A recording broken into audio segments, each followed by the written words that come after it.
Hello friends, എല്ലാവർക്കും നമ്മുടെ സുമി മോഫാസ് മനസ്സിലോട്ട് സ്വാഗതം. അപ്പൊ നമ്മുടെ ഇന്ന് വരാനിരിക്കുന്ന നമ്മുടെ ഇവർ വിവാഹിതരായാൽ എന്ന പരമ്പരയുടെ പുതിയ കുറച്ച് വിശേഷങ്ങളൊക്കെ നമുക്ക് കേട്ടാലോ. നമ്മുടെ വീഡിയോസ് കേൾക്കുന്നതിനോടൊപ്പം തന്നെ ഒന്ന് ലൈക്ക് അടിക്കാനും ഹൈപ്പ് ചെയ്യാനും മറക്കരുത്. ആദ്യമായാണ് നമ്മുടെ ചാനൽ കാണുന്നതെങ്കിൽ ഒന്ന് സബ്സ്ക്രൈബ് ചെയ്തൂടെ വെച്ചോളൂ കേട്ടോ. നമ്മുടെ ഈ സുമി മോഫാസ് മനസ്സിൽ എന്ന ചാനലില് നമ്മുടെ ഇവർ വിവാഹിതരായാൽ എന്ന പരമ്പര 1 മണിക്ക് കൃത്യം തന്നെ അപ്ലോഡ് ചെയ്യുന്നതാണ്.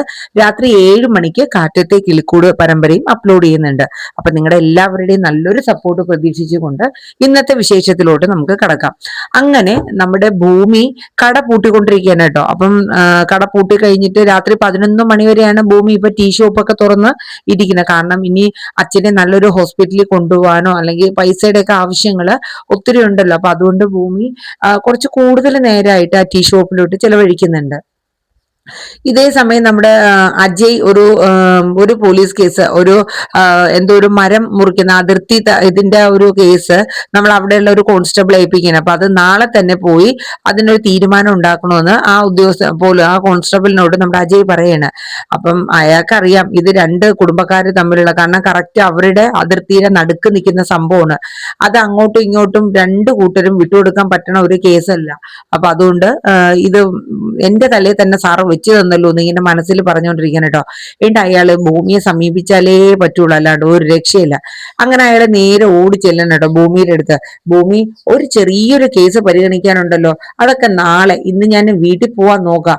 ഭൂമിയാണെങ്കിൽ ഭൂമിയുടെ വണ്ടി എന്ത് ചെയ്താൽ സ്റ്റാർട്ട് ആവണില്ല. അപ്പൊ അതിന്റെ പണിയിൽ ഇങ്ങനെ ചെയ്തുകൊണ്ടിരിക്കുക കേട്ടോ.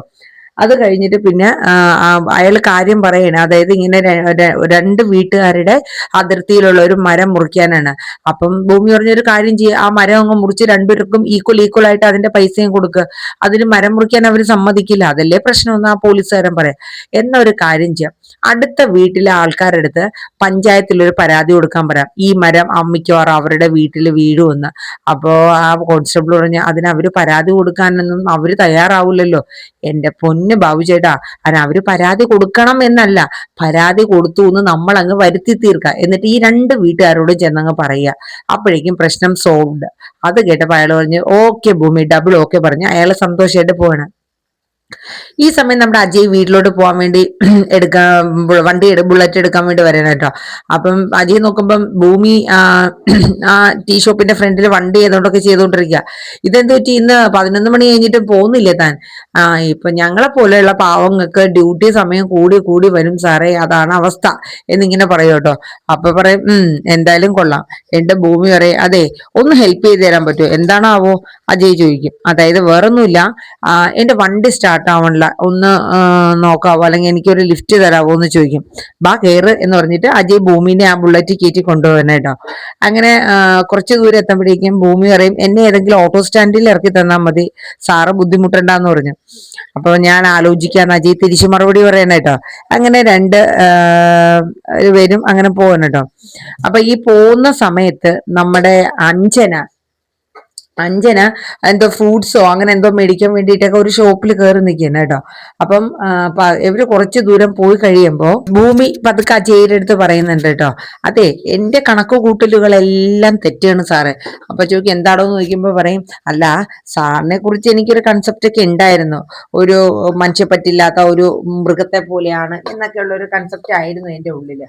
പക്ഷെ എനിക്ക് ഇപ്പോഴല്ലേ മനസ്സിലായത്, സാറ് വെറും ഒരു പാവമാണ്, ആ മനസ്സിലും ഉണ്ട് ഒരു മനുഷ്യത്വം എന്നൊക്കെയെന്ന് പറഞ്ഞു.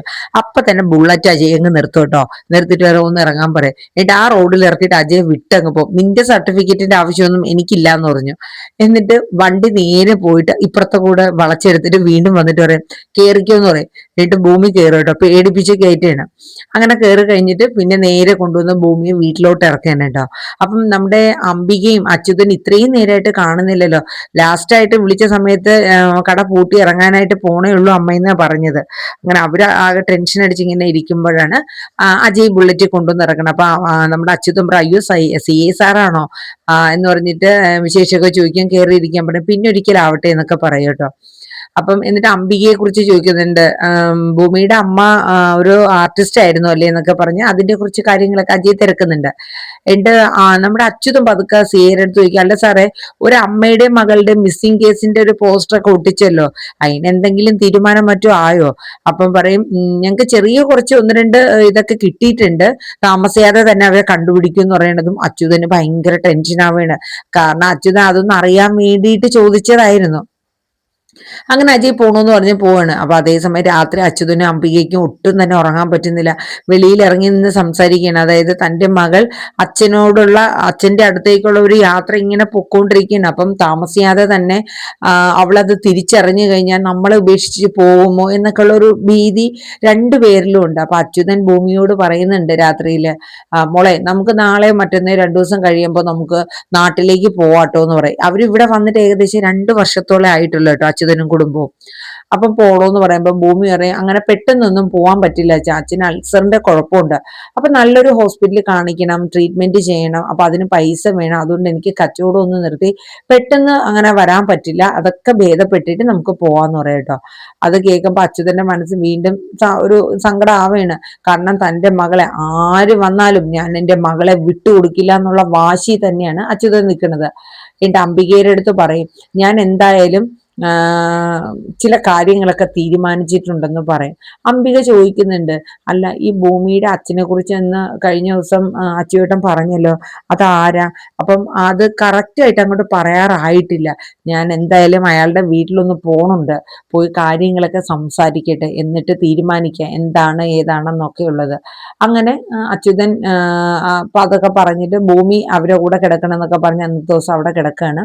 ഇതേ സമയം നമ്മുടെ സൗഭാഗ്യ ഭവനില് ഇവരുടെ എൻഗേജ്മെന്റിന്റെ കാർഡൊക്കെ സെലക്ട് ചെയ്യണം. അപ്പൊ ഇതിനിടയിൽ ഒരു കേസ് ഞാൻ മറന്നുപോയി. ഇവര് രണ്ടുപേരും ബൈക്കിൽ ഇങ്ങനെ ബുള്ളറ്റിൽ പൊക്കോണ്ടിരിക്കുന്ന സമയത്ത് നമ്മുടെ അഞ്ജന ഇവരെ രാത്രി കണ്ടിട്ടുണ്ടായിരുന്നു. അങ്ങനെ കണ്ടിട്ട് അഞ്ജനയ്ക്ക് സഹിക്കാൻ പറ്റേണ്ട അഞ്ജന രാത്രി നേരെ വീട്ടിൽ ചെന്ന് അജയിനെ കാത്തിരിക്കണം. അപ്പം ഭൂമിയെ കൊണ്ട് വിട്ടിട്ട് അജയ് വീട്ടിലെത്തുമ്പോൾ അഞ്ജന അതിന്റെ പേരും പറഞ്ഞ് തട്ടി കയറാണ്. പക്ഷെ അജയ് വിട്ടുകൊടുക്കില്ല. ഞാൻ എന്റെ ലവറാണ് അവള്, ഞാൻ അവളെ ഇനിയും കൊണ്ടുപോകും, ഇനിയിപ്പോ നീ എന്ത് ചെയ്താലും എനിക്കത് വിഷയമല്ല എന്നൊക്കെ പറഞ്ഞിട്ട് അഞ്ജനയുടെ ഇങ്ങനെ ഭൂമിയുടെ പേരും പറഞ്ഞ് കുറെ ഇങ്ങനെ ആക്കും. കാരണം അങ്ങനെയെങ്കിലും ആ കല്യാണത്തിൽ നിന്ന് അവള് പിന്മാറുമെങ്കിൽ അങ്ങനെ മാറട്ടെ എന്ന് കരുതിയിട്ടാണ് അജയ് അങ്ങനത്തെ കുറച്ച് നമ്പർ ഇട്ടത്. അങ്ങനെ പിറ്റേ ദിവസം മുത്തശ്ശിയും ഭവാനിയും സംഗീതയും മാധവനൊക്കെ കാർഡ് സെലക്ട് ചെയ്യണം, എൻഗേജ്മെന്റിന് എങ്ങനത്തെ വേണം എന്നൊക്കെ ഉള്ളത്. അപ്പൊ മുത്തശ്ശി പറയുന്നുണ്ട്, നമ്മുടെ ആ മുദ്ര കാർഡിൽ പതിക്കണം. അപ്പം ഈ മുദ്ര എന്ന് പറയുമ്പോൾ മാധവൻ അത്ര പിടുത്തില്ല. അപ്പൊ നമ്മുടെ ഭവാനി പറഞ്ഞു കൊടുക്കും, അഭിരാമിയുടെയും അഞ്ജനയുടെയും കഴുത്തിലുള്ള മാലയുടെ ആ ലോക്കറ്റാണ് നമ്മുടെ സൗഭാഗ്യപുരത്തിന്റെ മുദ്ര എന്ന് പറയുന്നതെന്ന്. അപ്പൊ അത് കാർഡിൽ വേണം എന്നുള്ളത് മുത്തശ്ശിയുടെ നിർബന്ധമാണ് കേട്ടോ. അപ്പൊ അതിനെക്കുറിച്ചൊക്കെ അവർ ഡിസ്കസ് ചെയ്യണം. ഈ സമയം അഞ്ജനയും അജയും തമ്മിൽ വീണ്ടും രാവിലെ കാണാണ്. നീ ഇന്നലെ എന്നോട് പറഞ്ഞില്ലേ ഭൂമി നിനക്ക് ഇഷ്ടമാണ്, നിങ്ങൾ തമ്മിൽ അഫെയർ ആണെന്നൊക്കെ, ശരിക്കും ഉള്ളതാണെന്ന് പറയും. അപ്പം അജയ് പറയും അതേന്ന് പറയും, ഞാൻ അവളെ വെച്ചേക്കില്ല എന്ന് പറയും. നീ ഇപ്പൊ അവളെ കൊന്നു കഴിഞ്ഞാൽ ഞാൻ അടുത്ത ആളെ പ്രപ്പോസ് ചെയ്യും, എന്തായാലും നിന്നെ ഞാൻ ആ രീതിയിൽ കാണില്ല എന്ന് അജയ് പറയാൻ കേട്ടോ. അപ്പൊ പറയും, ഞാൻ എന്ന് ഇപ്പൊ തന്നെ അവിടെ പോയി പറയാം മുത്തശ്ശിയോട്.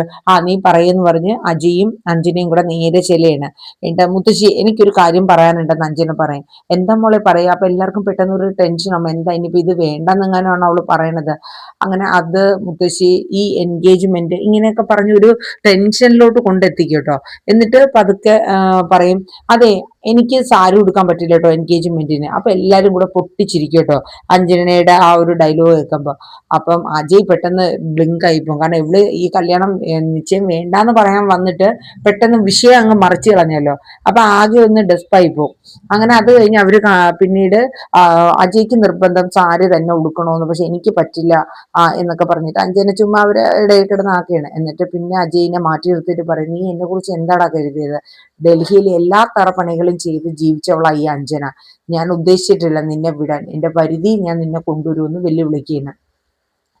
അജയും അവളെ വെല്ലുവിളിച്ചിട്ടുണ്ടായിരുന്നു നിൽക്കുന്നത്, ഞാൻ കല്യാണം കഴിക്കുന്നെങ്കിൽ ഭൂമിയെ മാത്രമേ കല്യാണം കഴിക്കൂന്ന് അജയ്. അപ്പോൾ ആ ഒരു രംഗങ്ങളൊക്കെയാണ് ഇന്നത്തെ നമ്മുടെ ഇവർ വിവാഹിതരായാൽ എന്ന പരമ്പരയിൽ വരുന്നത്. പിന്നെ ഇനി പിറ്റേന്നാളത്തെ കാണിക്കുന്നതിൽ അച്യുതൻ നമ്മുടെ സത്യദാസിനെ കാണാനായിട്ട് ചെല്ലുകയും സാറിൻ്റെ മകളെ എങ്ങനെയാണ് മിസ്സായതും ആ മകളെ ആരെങ്കിലും വളർത്തുന്നുണ്ടെങ്കിലോ എന്നൊക്കെ പറയുമ്പോൾ സത്യം പറയുന്നത് ആര് വളർത്തിയിരുന്നാലും എൻ്റെ മകളെ തരാണ്ട് ഈ 20 വർഷത്തോളം അവളെ പ്രൊട്ടക്റ്റ് ചെയ്ത ആളോട് എനിക്കൊരു സഹതാപവും തോന്നുന്നില്ല എന്നൊക്കെ പറയുന്ന സീനും കാര്യങ്ങളൊക്കെ നാളെ വരുന്നുണ്ട് കേട്ടോ. അപ്പം നമുക്ക് എന്തായാലും കാത്തിരിക്കാം. അപ്പം എല്ലാവരും നമ്മുടെ ഈ ചാനൽ, നമ്മുടെ സുമി മൂവാസ് മനസ്സിലെ ഇവർ വിവാഹിതരായാൽ എന്ന ഈ പരമ്പര സപ്പോർട്ട് ചെയ്യണം. അതുപോലെ കാറ്റത്തെ കിളിക്കൂടും സപ്പോർട്ട് ചെയ്യണം. ലൈക്കും ഹൈപ്പും മറന്നു പോകരുത്. ആദ്യമായി ചാനൽ കാണുന്നവർ ഒന്ന് സബ്സ്ക്രൈബ് ചെയ്യാനും കൂടെ മറന്നു പോകരുത്. അപ്പോൾ നല്ലൊരു ശുഭദിനം പറഞ്ഞുകൊണ്ട് നിർത്തുന്നു. Tata, bye bye, take care, thank you.